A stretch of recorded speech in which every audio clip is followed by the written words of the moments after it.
এই বর্তমান সময়ে দেখা যাচ্ছে আমার অসংখ্য যুবকরা মোবাইলের পিছনে, ফেসবুকের পিছনে সময় নষ্ট করতেছে। কথা বলেন ঠিক না বেঠিক?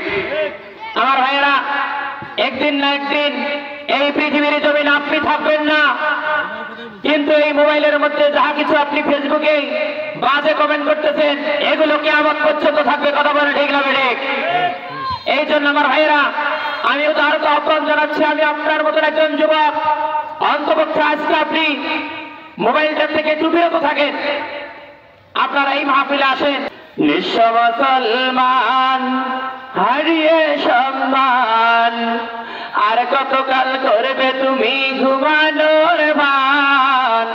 ডাকছে তোমায় আল কোরআন, হায়রে ডাকছে তোমায় আল কোরআন, ঠিক না? নিঃস্ব মুসলমান হারিয়ে সম্মান, আর কতকাল করবে তুমি ঘুমানোর ভান। ডাকছে তোমায় আল কোরআন, হায়রে ডাকছে তোমায় আল কোরআন। হারিয়ে সম্মান, হারিয়ে সম্মান, আর কতকাল করবে তুমি ঘুমানোর ভান। আর কতকাল করবে তুমি ঘুমানোর ভান। ডাকছে তোমায় আল কোরআন, হায়রে ডাকছে তোমায় আল কোরআন। যদি পড়ো কোরআন, যদি পড়ো কোরআন, বেড়ে যাবে ঈমান, ঠিক না? যদি পড়ো কোরআন বেড়ে যাবে ঈমান, ঈমানকে পুঁজি করে পেয়ে যাবে তুমি পরিত্রাণ, ঠিক না? কোরআন যদি নাই বা পড়ো, কোরআন যদি নাই বা জানো, কোরআন যদি নাই বা শোনো, পরকালে হতেই হবে অপমান। ডাকছে তোমায় আল কোরআন, হায়রে ডাকছে তোমায় আল কোরআন। হারিয়ে সম্মান নিঃস্ব মুসলমান, আর কতকাল করবে তুমি ঘুমানোর ভান। আর কতকাল করবে তুমি ঘুমানোর ভান। ডাকছে তোমায় আল কোরআন, হায়রে ডাকছে তোমায় আল কোরআন, ঠিক না ঠিক? তাহলে আমার ভাইয়েরা, আমার ভাইয়েরা, একান্ত আপনজনেরা গভীর কান লাগান, ভূমিকা ছাড়াই আলোচনা করবো ইনশাআল্লাহ। আমার ভাইয়েরা, আপনারা জানেন ইতিপূর্বেই যে আমি বিষয় ভিত্তিক আলোচক, যে কোনো একটি পয়েন্টের উপর আলোচনা করব, আপনারা যেন বুঝতে পারেন। দেখা যায় এখান থেকে এতটুকু, এখান থেকে এতটুকু আলোচনা করলে অনেক সময় শ্রোতা কিছুই বোঝে না। কথা বলে ঠিক না বেঠিক? আমি বিষয় ভিত্তিকের উপরে আলোচনা করব। আজকের আলোচনার বিষয় এবং ভূমিকা হচ্ছে কোরআন পড়ার 7টি উপকারিতা, এবং যে 6 প্রকার নারীকে আমার আল্লাহ কিয়ামতের দিন হিসাব ছাড়াই জাহান্নাম দিয়ে দেবে। আর যদি সময় পাই আরেকটি বিষয়ের উপর আলোকপাত করব, নারীরা 4টি কাজ করলেই জান্নাত। বলেন বিষয়টা কি খারাপ লাগে? তাহলে 1 নম্বর পয়েন্ট হচ্ছে কোরআন পড়ার 7টি উপকারিতা। 2 নম্বর পয়েন্ট হচ্ছে যে 6 শ্রেণীর নারী জাহান্নামী, আর নারীরা যদি 4টি কাজ করে আমার আল্লাহ সেই নারীকেই জান্নাতের 8টা দরজা তার জন্য খুলে দেবে। বলেন আল্লাহু আকবার। তাহলে আমার ভাইয়েরা গভীর কান লাগান, যেহেতু এটা মাদ্রাসার মাহফিল, কোরআন পড়ার বিষয় দিয়ে শুরু করার দরকার। কথা বলেন ঠিক না বেঠিক? কোরআন পড়ার উপকারিতা দিয়ে শুরু করব, আর মা বোনদেরকে দিয়ে ওয়াজটা শেষ করব। কথা বলেন ঠিক না বেঠিক? তাহলে আমার ভাইয়েরা গভীর কান লাগান। তাহলে আমার ভাইয়েরা, যে বিষয়ে আমি বলতে চাচ্ছি যে নারীরা যদি 4টা কাজ যদি করে আমার আল্লাহ ওই নারীর জন্য জান্নাতের 8টা দরজাই খুলে দিবে। বলেন আল্লাহু আকবার। 1 নম্বরে আমার ভাইয়েরা গভীর কান লাগান, যে মা বোনগুলো আমার কথা শ্রবণ করতেছেন, আমার মায়েরা গভীর কান লাগান। নারীরা যদি এই পৃথিবীর জমিনে 4টি কাজ যদি করতে পারে আমার আল্লাহ ওই নারীর জন্য জান্নাতের 8টা দরজাই খুলে দেবে। আমার মায়েরা 1 নম্বর আছে নারীরা যদি নামাজ যদি সঠিক সময় আদায় করে, ওই নারীর জন্য আমার আল্লাহ জান্নাতের 8টা দরজাই খুলে দেবে। জোরে বলেন সুবহানাল্লাহ। আমার মায়েরা, 1 নম্বরে নামাজ আদায় করতে হবে সঠিক সময়ে, যত সময় নামাজ আদায় করতে হবে। তাহলে আমার আল্লাহ মৃত্যুবরণের পরেই জান্নাতের 8টা দরজায় আপনার জন্য খুলে দেবে। আমার মায়েরা, নামাজের গুরুত্ব এত বেশি কেন? আল্লাহ পাক যেদিন কিয়ামতের মাঠটা কায়েম করবেন, আমার রব্বুল আলামিন কোনো কিছুরই হিসাব নেবেন না।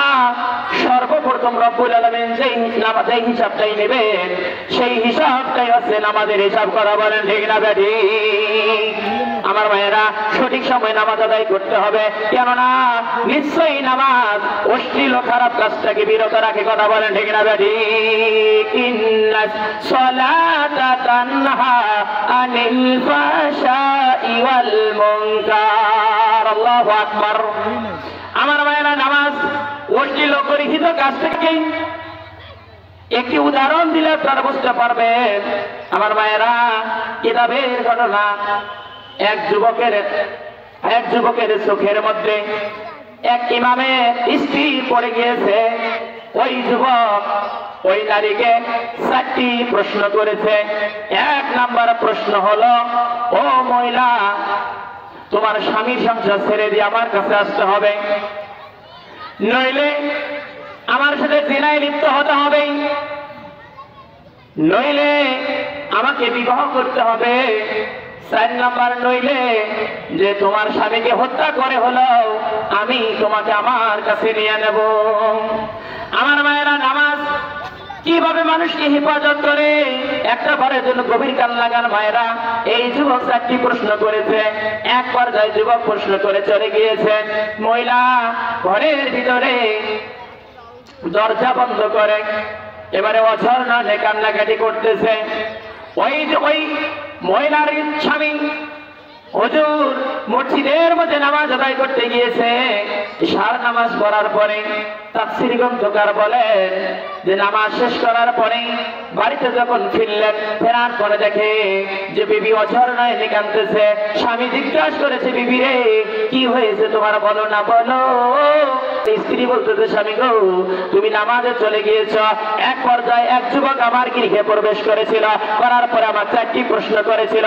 1 নম্বরে জিনায় লিপ্ত হতে হবে। 1 নম্বরে যুবকের প্রশ্ন, 1 নম্বরে আমার সঙ্গে জিনায় লিপ্ত হতে হবে, 2 নম্বরে আমাকে বিবাহ করতে হবে, 3 নম্বরে তোমার স্বামীর সংসার ছেড়ে দিয়ে আমার কাছে আসতে হবে, 4র্থ নম্বরে তোমার স্বামীকে হত্যা করে হলো আমি তোমাকে আমার কাছে আপন করে নেব। ও আমার স্বামী, এই 4টি প্রশ্ন যুবক আমাকে করেছে, কিন্তু আমি টেনশনের মধ্যে পড়ে গিয়েছি যে আমি একজন ইমানদার মহিলা, আমি কেমন করে জিনায় লিপ্ত হব? আমার সংসারে কোনো সমস্যা নেই, এই সংসার ছেড়ে যে আমি তার কাছে কেমনে যাব? আবার আমার জন্য তোমাকে হত্যা করে হলো আমাকে তার কাছে নিয়ে নেবে, এমন প্রস্তাব করেছে আমাকে। আমি তো টেনশনের ভিতরে পড়ে গিয়েছি। এবার স্বামী বলেছে, স্ত্রী রে, টেনশন করো না, টেনশন করো না। ওই যুবক তোমার কাছে যখন উত্তরে নিতে আসবে, ওই যুবককে তুমি বলবা, ও যুবক, তুমি আমাকে 4টা প্রশ্ন করেছ, তোমার 4টা প্রশ্ন আমি পরে বিবেচনা করব। তোমার কাছে আমার একটি প্রস্তাব, সেই প্রস্তাবটা হলো এই যে, এ যুবক, আমার স্বামীর ইমামতিতে তোমাকে 40 দিন জামাতে নামাজ আদায় করতে হবে। যদি তুমি 40 দিন আমার স্বামীর পিছনে যদি জামাতে নামাজ আদায় করতে পারো, তাহলে আমি তোমার প্রশ্নটাই বিবেচনা করে পরে দেখো। বলেন আল্লাহু আকবার। আমার ভাইয়েরা, গভীর কান লাগান। আমার ভাইয়েরা, যারা পর্দার আড়াল থেকে শুনতেছেন, আমার ভাইয়েরা গভীর কান লাগান। নিশ্চয়ই নামাজ হেফাজত করে অশ্লীল কাজ থেকে, গরিব কাজ থেকে হেফাজত করে। কেমনে করে? এবার যুবককে এই প্রশ্নটা দিয়েই দিলেন। এবার যুবক মনে করলেন এর একটা ব্যাপার নাকি। এবার যুবক নামাজ পড়া শুরু করলেন। এক পর্যায়ে আমার ভাইয়েরা ইমামের পিছনে নামাজ আদায় করা শুরু করলেন। 1 দিন, 2 দিন, 3 দিন, 10 দিন, 20 দিন, 30 দিন, 35 দিন, 39 দিন, 40 দিন। তাফসীর গ্রন্থকার বলেন 39 দিন পেরি দিয়ে এবার 40 দিনকার মাথায় পড়বে। এমত অবস্থায় যুবক আর মসজিদ থেকে বাড়ায় না, ইমাম হুজুর আর জুম্মা থেকে মসজিদ থেকে বাড়ায় না। এক পর্যায়ে আমার ভাইয়েরা যুবকটি ওঠে না, ইমাম সাহেব ওঠে না। এবার দুইজনে টেনশনের মধ্যে পড়ে গিয়েছে। এবার ইমাম হুজুর টেনশনের মধ্যে পড়ে গিয়েছে, আজকে 40 দিনের মাথার মধ্যে যদি ফলাফল যদি না হয়ে যায় তাহলে আমার বিবির জন্য কি হয়ে যাবে। এবার যুবকটিও টেনশন করতেছে যে আমি কেমন খারাপ প্রশ্ন আমি করেছি এই ইমামের স্ত্রীকে। এক পর্যায়ে আমার ভাইয়েরা ওই যুবকটি ইমাম হুজুরের কাছে চলে গেলেন। যাওয়ার পরে এক পর্যায়ে চোখের পানি ছেড়ে দিয়ে ইমামের হাত ধরে বললেন, ও হুজুর, আপনি মনে কিছু নেবেন না, আজ থেকে নিয়ে 39 দিন আগে আমি আপনার বিবির গৃহের মধ্যে প্রবেশ করেছিলাম। আমি তাকে 4টি প্রশ্ন এমন নিকৃষ্ট এমন খারাপ প্রশ্ন করেছিলাম। হুজুর, আমি আপনার কাছেও ক্ষমা চাচ্ছি, আমি আল্লাহর কাছেও ক্ষমা চাচ্ছি। আপনি আপনার বিবিরে বলেন আপনার বিবি যেন আমাকে এই 4টা প্রশ্ন থেকে যেন কিয়ামতের দিন আল্লাহর দরবারে যেন আমাকে তার আসামির কাঠগড়ায় দাঁড়ানো করে। জোরে বলেন আল্লাহু আকবার। আমার ভাইয়েরা, এই জন্য রব্বুল আলামিন বলেন, ইন্নাস সালাতা তানহা আনিল ফাহশাই ওয়াল মুনকার, নিশ্চয়ই নামাজ অশ্লীল খারাপ কাজ থেকে বিরত রাখে। কথা বলেন ঠিক না বেঠি? আমার ভাইয়েরা, শুধুমাত্র তাই নয়, যে ব্যক্তি নামাজ আদায় করবে সেই ব্যক্তি চুরি করতে পারে না। কথা বলেন ঠিক না বেঠি? যে ব্যক্তি নামাজ আদায় করবে ওই ব্যক্তি কখনো ডাকাতি করতে পারে না। যে ব্যক্তি নামাজ আদায় করবে ওই ব্যক্তি কখনো বিধবার টাকা খাইতে পারে না।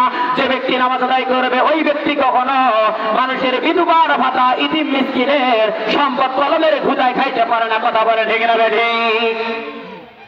আমার মেয়েরা, আর লম্বা করতে গেলাম না, এবারে আসেন 2 নাম্বার। 1 নাম্বার বুঝালাম 4টি কাজ করলে নারীদের জন্য জান্নাতের 8টা দরজা আমার আল্লাহ খুলে দেবে। 1 নম্বরে নামাজ, 2 নম্বরে রোজা। আমার মায়েরা, যদি রমজানের রোজা যদি রাখতে পারো, এ মায়েরা, আমার আল্লাহ কিয়ামতের দিন জান্নাতের 8টা দরজাই খুলে দেবে। জোরে বলেন আল্লাহু আকবার। 3 নম্বর আছে আমার মায়েরা পর্দা। এই মায়েরা ভালো করে শুনে রাখেন, এটা গুরুত্বপূর্ণ ইম্পর্টেন্ট একটা জিনিস। এই নারীরা পর্দা করতে চায় না। কথা বলেন ঠিক না বেঠি? পর্দা হুজুর নামাজের কথা বলেন, রোজার কথা বলেন, এই পর্দার কথাটাই বলেন না। পর্দা করতে চায় না। আমার মায়েরা, আমার সোনার মা বোনেরা, শোনো দিয়া মন, নারী নামে জন্ম তোদের ইলমের প্রয়োজন ঠিক না? নারী নামে জন্ম তোদের পর্দার প্রয়োজন ঠিক না? পর্দা হলো দ্বীনের বিধান। বলেন, পর্দা হলো দ্বীনের বিধান, পর্দা করবে তাই। পর্দা ছাড়া চললে নারীর কোনো মূল্য নাই। পর্দা ছাড়া চললে নারীর কোনো মূল্য নাই ঠিক না? আমার মায়েরা, পর্দায় চলতে হবে। এবারে আছেন পর্দা। আমার মায়েরা, এখন দেখেন এই বাংলাদেশে কোন জানোয়ার, কোন শয়তান না জানি এই প্লাজু কাঠিটা পার করলো। কথা বলে ঠিক না বেঠিক? অসংখ্য মায়েরা প্লাজুর পাগলা। কথা বলে ঠিক না বেঠিক? আমার মায়েরা, যারা আমি গুনাহগারের কথাটুকু শুনতেছেন, এ মা গভীর কান লাগান, কোন মুসলমানের সন্তান প্লাজু করতে পারে না। কথা বলে ঠিক না বেঠিক? দেখেন, যেখানে পর্দা করার দরকার সেখানে পর্দা নাই, যেখানে পর্দা না করলেও চলবে সেই জায়গায় পর্দা করে। কথা বলে ঠিক না বেঠিক? দেখেন, পেট খালি, বুক খালি, পিঠ খালি, হাঁটুর নামার মধ্যে প্লাজু পরে পর্দা করে। কথা বলে ঠিক না বেঠিক? পর্দা করার দরকার যেখানে সেখানে পর্দা নাই। দেখা যায় একদম tight fitting blouse, tight fitting জামা, অথচ যেদিকে অঙ্গ প্রত্যঙ্গ গুলো মানুষদেরকে করা হবে সেই দিকে ঢোলা নাই। দেখবেন আপনারা পেটিকোটের মতন, সায়ার মতন প্লাজু পড়তেছে। কথা বলে ঠিক না বেঠিক? এই জন্য আমার মায়েরা গভীর কান লাগান, কোন মুসলমানের সন্তান প্লাজু করতে পারে না। কোন শয়তান এই কাঠিটা বাংলাদেশে পাস করলো আমি জানি না। আমার ব্রেন পুরাচ্ছে না। আমার মায়েরা, অনুরোধের সহিত আমি বলতেছি, মৌলানা নুরুন নবী স্মৃতিগুলি পুরি আমি আপনাদেরকে অনুরোধ করে যাচ্ছি। আমার মায়েরা, আপনারা প্লাজু করবেন না, প্লাজু থেকে আপনারা বিরত থাকবেন। ও মা, আপনার আপনাদের মধ্যে আবার যারা দরজি আছেন আপনারা প্লাজু কাটনি দিবেন না।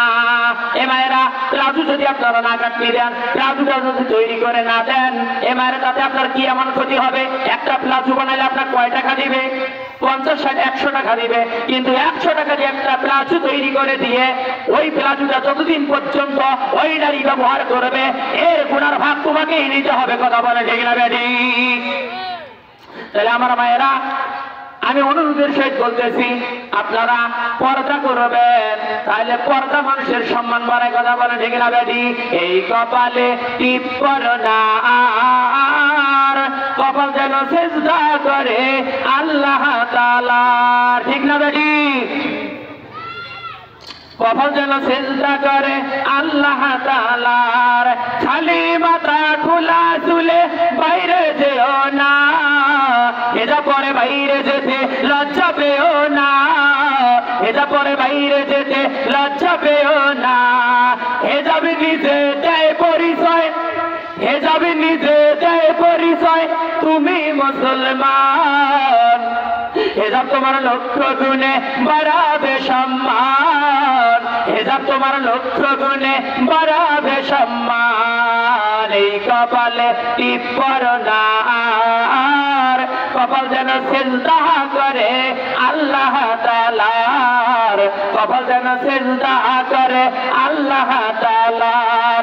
আমার মায়েরা প্রতিটা মুসলমানের সন্তান, যেটা মুসলমানের সন্তান সেটাকে দেখলেই বোঝা যায়। কথা বলে ঠিক না বেঠি? আমার মায়েরা এবারে দেখেন, যার উপর পর্দা ফরজ সে করে না, যার উপর পর্দা এখনো ফরজ হয় নাই তাকে পর্দা করায়। কথা বলে ঠিক না বেঠি?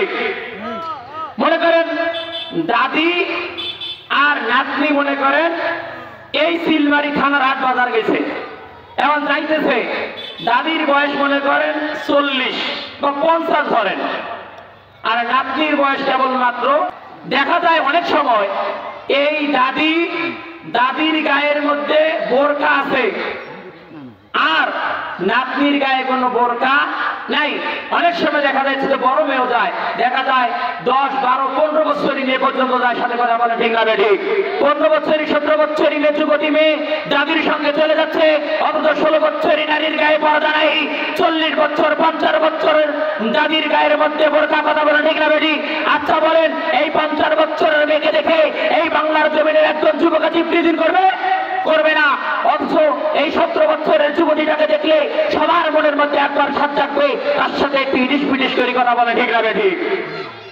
তাহলে আমার মায়েরা, যাকে দেখলে এই যুবকরা গুনাহ করতে যাবে না, তার গায়ে আজকে পর্দা, তার গায়ে বোরকা, অথচ যাকে দেখলে যুবকরা জেনা করার সম্ভাবনা আছে, বাজার থেকে হারে যাওয়ার সম্ভাবনা আছে, তার গায়ে পর্দা নাই। কথা বলে ঠিক না বেটি? যার কারণে আজকে নারীদের সম্মান নাই। কথা বলে ঠিক না বেটি? আমার ভাইয়েরা, এই মাহফিল থেকে আমি উদারতা আহ্বান জানাতে চাচ্ছি, আপনাদের সন্তানদেরকে বোরকাওয়ালা বানান, আপনাদের সন্তানদেরকে হিজাবওয়ালা বানান, তাহলে কিয়ামতের দিন আমার আল্লাহ ওই পিতা মাতাকে জান্নাতুল ফেরদাউস দিয়ে দিবে। সবাই বলেন সুবহানাল্লাহ। তাহলে আমার মায়েরা লম্বা করতে গেলাম না। 4 নম্বর 4 নম্বর আছে স্বামীর খেদমত। কিসের খেদমত? স্বামীর খেদমত করতে হবে। এ মায়েরা, যদি স্বামীর খেদমত যদি আদায়, যদি স্বামীর খেদমত যদি করো, আমার মায়েরা, আমার আল্লাহ কিয়ামতের দিন তোমার সম্মানে, স্বামীকে সম্মান করার কারণে, স্বামীর খেদমত করার কারণে আমার আল্লাহ জান্নাতের 8টা দরজাই আপনার জন্য খুলে দেবে। জোরে বলেন সুবহানাল্লাহ। এবারে আসেন আমার মায়েরা, এবারে আসেন স্বামীর খেদমত করতে হবে।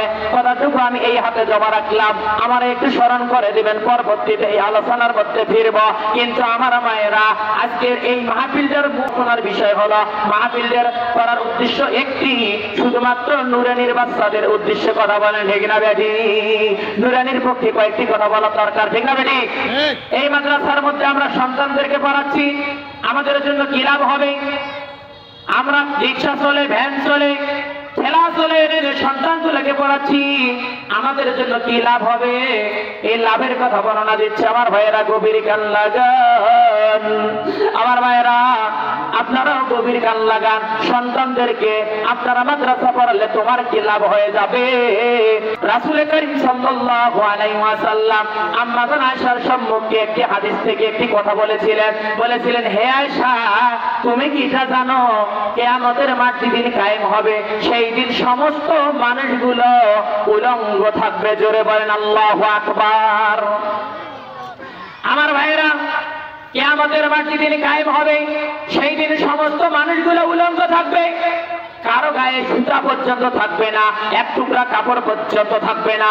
এই কথা বলার সঙ্গে সঙ্গে আম্মা জান আয়েশার মাথা চক্কর দিয়ে জমিনের মধ্যে পড়ে গেলেন। কিছুক্ষণ পরে মা আয়েশা হুঁশ হইলেন। হুঁশ হওয়ার পরে বললেন, ও নবী গো, আপনি এটা কেমন কথা শুনাইলেন? কিয়ামতের মাঠ যেদিন কায়েম হবে ওই দিন সমস্ত মানুষগুলো উলঙ্গ থাকবে, তাহলে একে অপরের লজ্জা স্থানের দিকে কি তাকাবে না? আমার নবী বলে, আয়েশা রে, কিয়ামতের মাঠ যেদিন কায়েম হবে একে অপরের লজ্জাস্থানের দিকে তাকাতো দূরের কথা, শুধুমাত্র মাথাটা আসমানের মধ্যে করবে আর আসমানমুখী করে বলবে, ইয়া নাফসি ইয়া নাফসি ইয়া নাফসি, হায় আমার জীবনের কি হবে, হায় আমার জীবনের কি হবে? বলেন না আল্লাহু আকবার। আমার ভাইয়েরা, গভীর কান লাগান। আমার রাসূল বলেন, আয়েশা রে, এই কথাটি আমি তোমাকে জানিয়ে দিলাম, যেদিন কিয়ামতের মাঠ কায়েম হবে সমস্ত মানুষগুলো উলঙ্গ থাকবে। হে আয়েশা, তিনটি শ্রেণীর মানুষ উলঙ্গ থাকবে না। জোরে বলেন সুবহানাল্লাহ।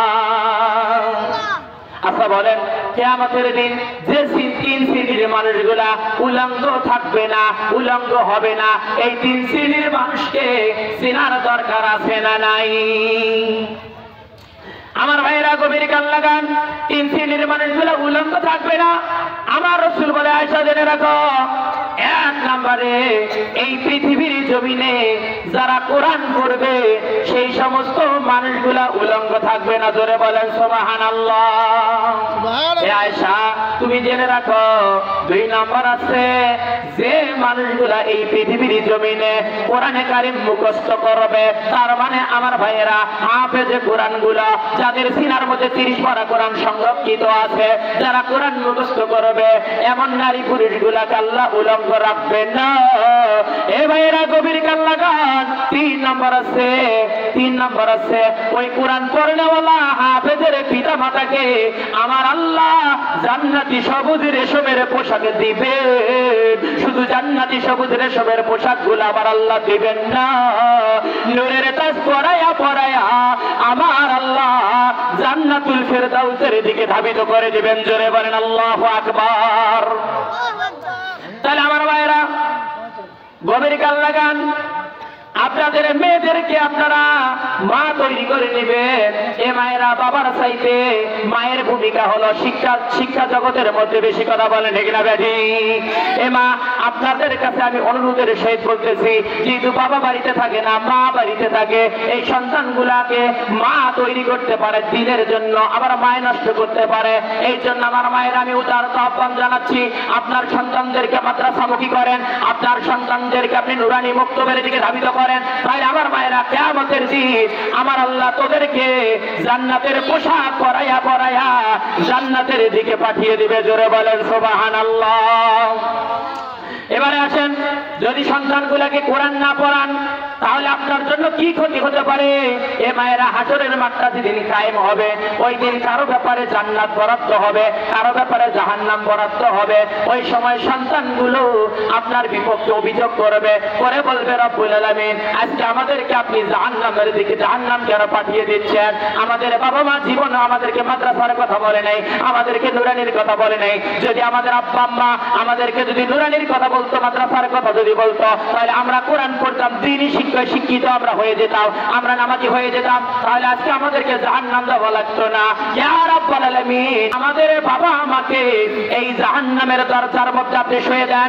ওই সমস্ত কুলাঙ্গার বাবা মায়ের বুকের মধ্যে, মুখের মধ্যে, পিঠির মধ্যে গুড়ি দিয়ে, পায়ের তলে পিষ্ট করে দিয়ে আমরা তোমার জাহান্নামে চলে যাব। বলেন না নাউজুবিল্লাহ।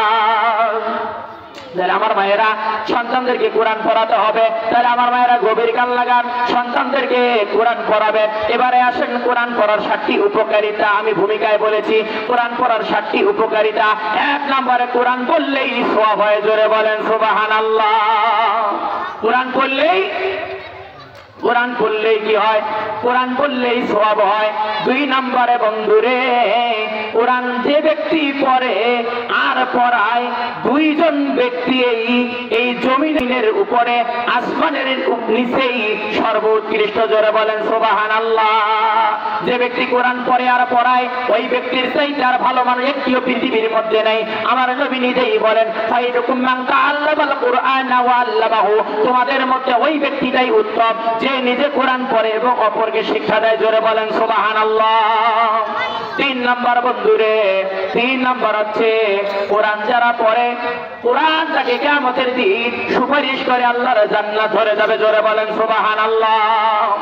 4 নম্বর, কোরআন শরীফ যে ব্যক্তি শুনবে, কোরআন পড়া শুনবে, তেলাওয়াত শুনবে, ওই ব্যক্তির ঈমান আমার আল্লাহ বাড়িয়ে দিবে, জোরে বলেন সুবহানাল্লাহ। কোরআন যে ব্যক্তি পড়বে তা অনুযায়ী আমল করবে, জীবন পরিচালনা করবে, আমার আল্লাহ বলে, বান্দারে কিয়ামতের দিন আমি তোমাকে পুরস্কৃত করব জান্নাতুল ফিরদাউস দিয়া, জোরে বলেন সুবহানাল্লাহ। আমার ভাইয়েরা 6 নম্বর হচ্ছে যে ব্যক্তি কোরআন পড়বে, কোরআন তার জন্য নিজেই সুপারিশ করে আল্লাহর জান্নাত ধরে যাবে, জোরে বলেন সুবহানাল্লাহ। 7 নম্বর, কোরআন পড়ার উপকারিতা হচ্ছে, আপনারা কোরআন মাদ্রাসা অলরেডি সব জায়গায় বললেন, বলেন পরিবারে কোরআন মানা দরকার, রাষ্ট্রে কোরআন মানার দরকার আছে না নাই? বাড়িতে কোরআন মানলেন, সব জায়গায় কোরআন মানলেন, বলেন ইউনিয়ন পরিষদে কোরআন মানার দরকার আছে না নাই? ইউনিয়ন পরিষদ, রাষ্ট্রে, সব জায়গায় কোরআন মানার দরকার অবশ্যই অবশ্যই করে আছে, কথা বলেন ঠিক না ঠিক? রব্বুল আলামিন কোরআনে কারীমের মধ্যে বলেন, ওয়া মান লাম ইয়াহকুম বিমা আনজালাল্লাহ ফাউলাইকা হুমুল কাফিরুন। যে ব্যক্তি কোরআন অনুযায়ী রাষ্ট্র চালায় না, ফ্যামিলি চালায় না, বাড়ি চালায় না, ওই ব্যক্তিটা হলো কাফের, জোরে বলেন নাউজুবিল্লাহ। রব্বুল আলামিন আরো বলেন, ওয়া মান লাম ইয়াহকুম বিমা আনজালাল্লাহ ফাউলাইকা হুমুল ফাসিকুন। যে ব্যক্তি কোরআন অনুযায়ী বিচার ফয়সালা করে না, সেই ব্যক্তি হলো ফাসিক, জোরে বলেন নাউজুবিল্লাহ।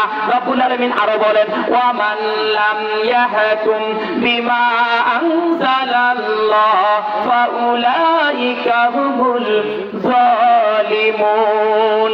যে ব্যক্তি কোরআন অনুযায়ী জীবন পরিচালনা করে না, মিটিং ফয়সালা করে না, সেই ব্যক্তিটাই হলো জালেম, জোরে বলেন নাউজুবিল্লাহ। তাহলে আমার ভাইয়েরা গভীর কান লাগান। তাহলে কোরআন পড়ার দরকার আছে না নাই? সন্তানদেরকে অবশ্যই করে আছে। এই জন্য বলি বন্ধুরে, সন্তানদেরকে এই মাদ্রাসার মধ্যে দিবেন। এই মাদ্রাসার মধ্যে আপনার সন্তানকে দিলে কি হবে? আমি গুনাহগার, এই নুরুন নবী আজকে কথা বলতেছে, আপনার জন্য কি লাভ হবে? এই যে আমি আপনাকে সুবহানাল্লাহ একবার বলতে বললাম, আমার অথবা আপনার জন্য আমি একটু দোয়া করলাম, আমি গুনাহগারের দোয়া কবুল হতেও পারে, নাও হতে পারে, কিন্তু আপনার সন্তান এই মাদ্রাসা পড়ে যদি আপনার জন্য যদি একবার যদি কবরের কাছে দাঁড়ায়া যদি বলে, রব্বিরহাম হুমা কামা রাব্বায়ানি সগীরা, এই কথাটুকু বলার সঙ্গে সঙ্গে আমার আল্লাহ তোমার কবরের আযাব মাফ করে দিবে, জোরে বলেন সুবহানাল্লাহ। অথবা সন্তানকে যদি এই মাদ্রাসার মধ্যে পড়া হয়, এই সন্তানটা তার লাভ কি হবে? আলেমের দ্বারে দ্বারে ঘোরা লাগবে না, তোমার সন্তান তোমার মৃত্যুবরণের সঙ্গে সঙ্গে নিজেই জানাজা দিবে, কথা বলেন ঠিক না বেঠিক? এই জন্য মাদ্রাসা পড়াতে হবে। মাদ্রাসা পড়ার প্রয়োজনীয়তা এত গুরুত্ব বেশি কেন? এ ভাইরা গভীর কান লাগান। যে লোকগুলো বলে মাদ্রাসার সন্তানরা ভাত পায় না, যে লোকগুলো বলে মাদ্রাসা পড়ুয়া সন্তানগুলা কিছুই করতে পারে না, আমি বলতে চাই, লোক বলে মাদ্রাসার সন্তানরা মাদ্রাসা পড়ে কি করবে? কিছুই করতে পারবে না। আমি বলতে চাই, ওই লোকটার শরীরের মধ্যে আবু জেহেলের রক্ত মিশ্রণ আছে, কথা বলেন ঠিক না বেঠিক? মাদ্রাসার সন্তানরাই হলো এই পৃথিবীর বুকে সবার সেরা, কথা বলেন ঠিক না বেঠিক?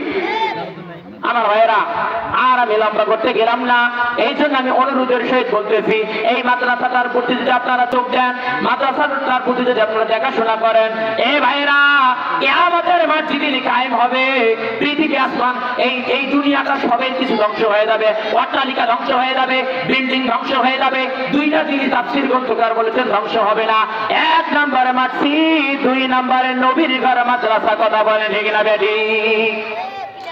এই মাদ্রাসা আর এই মসজিদ, দুইটাই মসজিদ, মাদ্রাসা মসজিদ, আল্লাহর কাছে সুপারিশ করা শুরু করবে যে আল্লাহ আমার বুকে যারা সেজদা দিয়েছে তারা কোথায়, আর এই মাদ্রাসাটা যারা দেখাশোনা করেছে এই মাদ্রাসা নিজেই বলবে যে আল্লাহ ওই সমস্ত লোকগুলা যদি আমার বুকে দেওয়া না হয়, পৃথিবীর জমিন থেকে আমি ধ্বংস হয়ে যাব না। জোরে বলেন সুবহানাল্লাহ।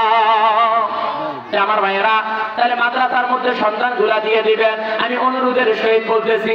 এ মায়েরা, আমার ভাইয়েরা বিরক্ত হচ্ছেন নাকি? আমি আর 4-5টা মিনিটের মধ্যে শেষ করে দেবো ইনশাআল্লাহ।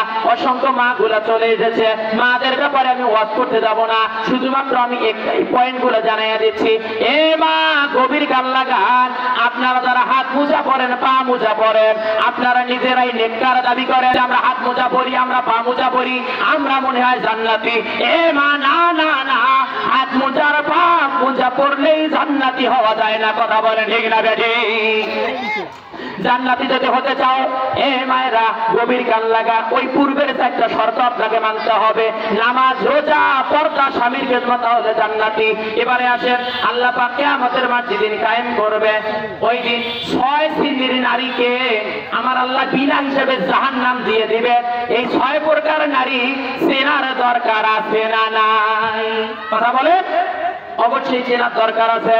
1 নম্বরে যারা কিয়ামতের দিন হিসাব ছাড়াই জাহান্নাম যাবে, যে মহিলাগুলো, 1 নম্বর মহিলা আছে যে নারী মাথার চুলকে খোলা রেখে বাইরে চলাফেরা করে, ওই নারী জাহান্নামে। জোরে বলেন নাউজুবিল্লাহ।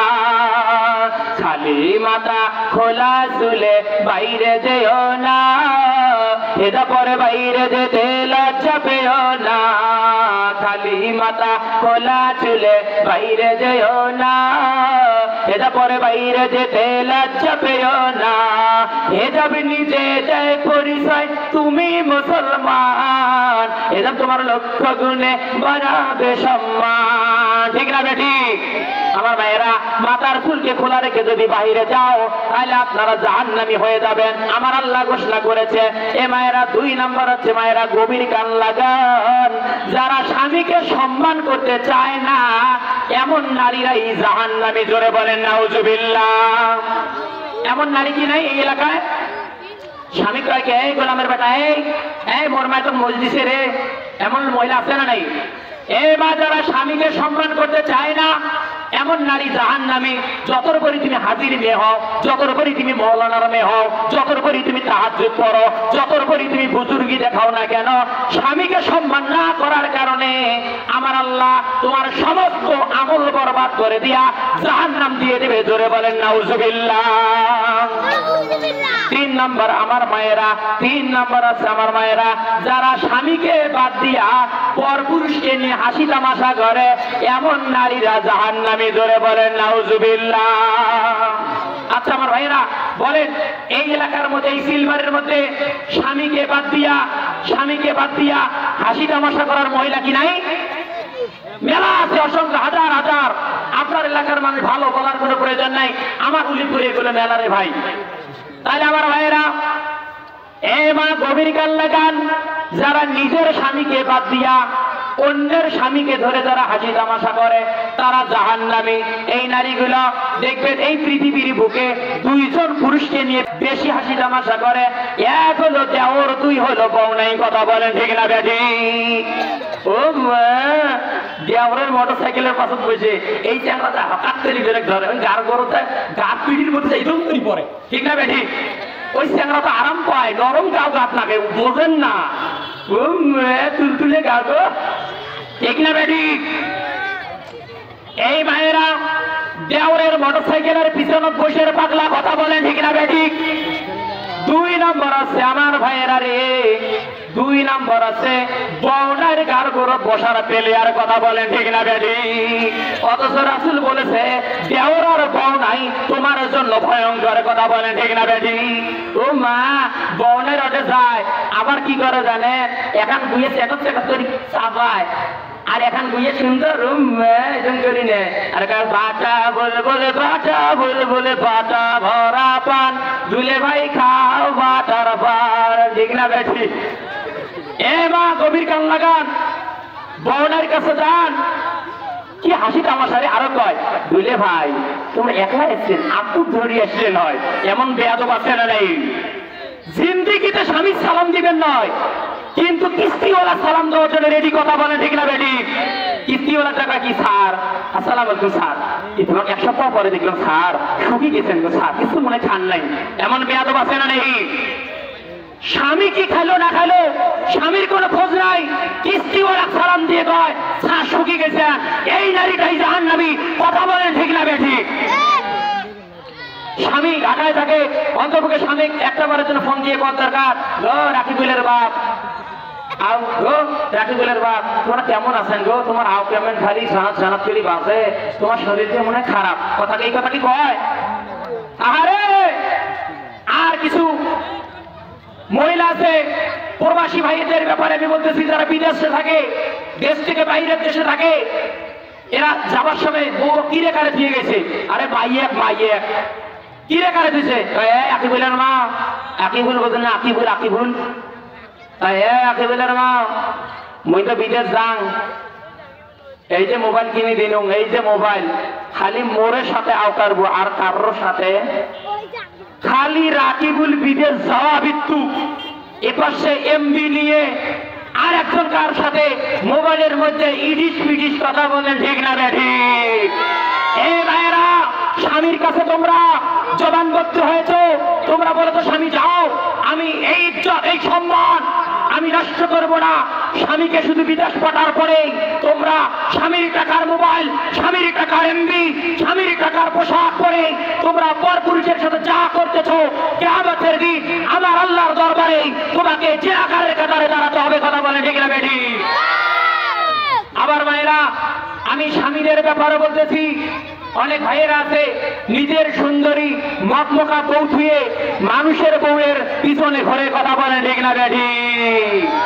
এই জন্য বলতেছে আমার মায়েরা আপনারা স্বামীর দিকে আপনারা একটু লক্ষ্য রাখেন, মায়েরা জান্নাতি হয়ে যাবেন আমার মায়েরা। আর কথা বাড়াতে গেলাম না, চতুর্থ নাম্বার আছে যারা অপবিত্র থাকে, এ ভাইয়েরা কথা বলবেন না, গভীর গান লাগান, কঠিন একটি আলোচনা চলতেছে, বুঝলে রে ভাই, বুঝলে বুঝ কথা, না বুঝলে তেজ কথা, ওয়াজ হলো বোঝার জিনিস, গান হলো শোনার জিনিস।